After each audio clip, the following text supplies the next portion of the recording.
Welcome to the Porn Reboot podcast, where you get practical tips to gaining control over your porn or sex addiction.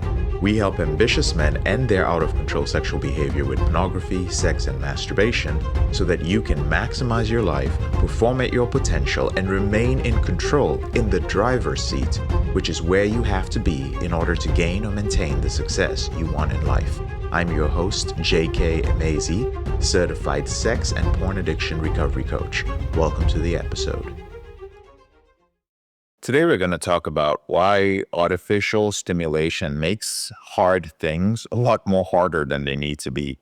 If you're a high performer, then I'm going to be honest with you, you probably misdiagnosed this one particular thing. You assume that if you are to go through a lot of difficulty and challenges over a sustained period of time, you're going to experience or you risk experiencing what is called burnout.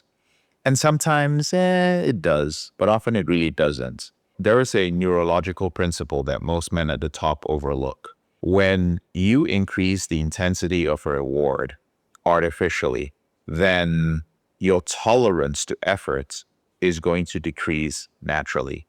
So if you were to succeed at something, you had a really hard day and you feel like you crushed it that day at work and you hit all your goals, you come back and then you chase that with pornography or with an escort or with something like that, then your tolerance to that, the effort you put in to get the win that day, is actually going to decrease.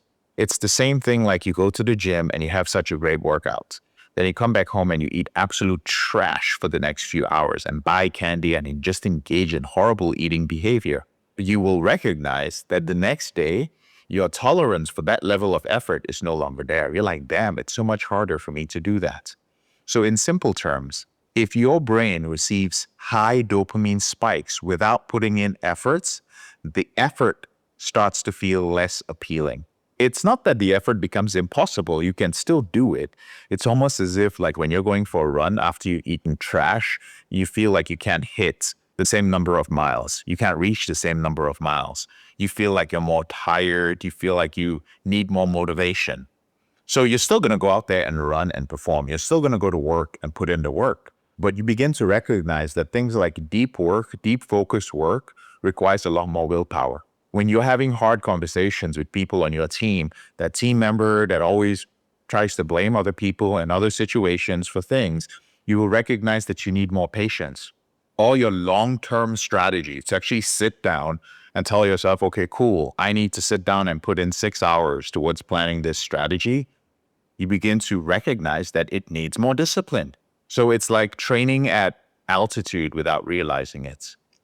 So here's the insight that I have for you. The brain recalibrates faster than most people assume. And within weeks of correcting the stimuli that you are inputting to your brain, effort becomes so much easier. Your focus returns without you using too much willpower. Your emotional reactivity drops. And your long-term ability to think and plan, your ability to think and plan for the long term is going to improve. I'm not saying any of these things to hype up our program. This is the baseline that needs to be restored for you as a high performer. So the process is really straightforward. The first thing is you need to remove anything that artificially spikes your dopamine. This could be in terms of food, medication, substances, pornography, and so on. Secondly, you need to stabilize your reward inputs, which simply means that when you've accomplished something, you've had a great day and you have a dopamine spike, make sure you do not overload it. Do not go watch pornography, get an escort, get drunk, or any crazy thing like that to celebrate. Because remember, this is a marathon. Success is a marathon. It is not a sprint. So stabilize the input of your rewards. Third is you need to increase your friction to indulgence. What that means is before you indulge in something, you need boundaries. You need boundaries that cause you to pause and think, is this going to be something that is indulgent? Is this something that I actually need in my life? If you do not have any sort of friction that pauses you, then you're just going to be like, sure, let's get DoorDash. Sure, I'm just going to go, you start using Instagram. Sure, I'll go out with this person. Sure, I'll engage in this behavior. Sure, I'll spend the money on OnlyFans on this woman. All of this is mechanical, it's predictable, all of this is private in the porn reboot system. And when you correct this, something very interesting happens. You stop craving intensity. Instead, you start craving progress. And just that shift alone, moving from craving intensity, that is from dopamine, to craving progress, which is a lot more stable and marathon-like, the shift alone separates distracted men from the dangerous men. Hard things, my brother, should feel hard. They should not feel unbearable. And if they do, then something is disrupting your reward circuitry. The moment you correct that, then everything else in your life is going to compound. I'm JK, your brother in this struggle. Thank you so much for listening to this episode of the Porn Reboot podcast. I'll speak to you later on in the week. If you found this episode helpful, here are 4 ways I can help you with your out-of-control sexual behavior for free. The first way is to grab a free copy of my book, Confessions of a Porn Addict, 7 Secrets of Porn-Free Men at elevatedrecovery.org, or visit the link in the description below this episode.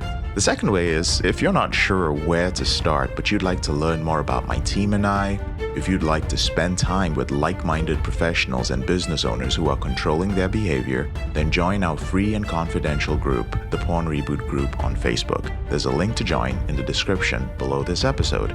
The third way is if you need help right now because you have a burning issue, your behavior with pornography is hurting you mentally or emotionally, you're about to lose your relationship, you want to live up to your potential, be an authentic man, and free yourself from shame, guilt, and underachieving, then click on the link in the description below this episode that says free coaching call. And the fourth way is to leave us a 5-star review if you enjoy this podcast, so that we can reach more men who are struggling in silence and bring back the lessons we learn from coaching them to freedom.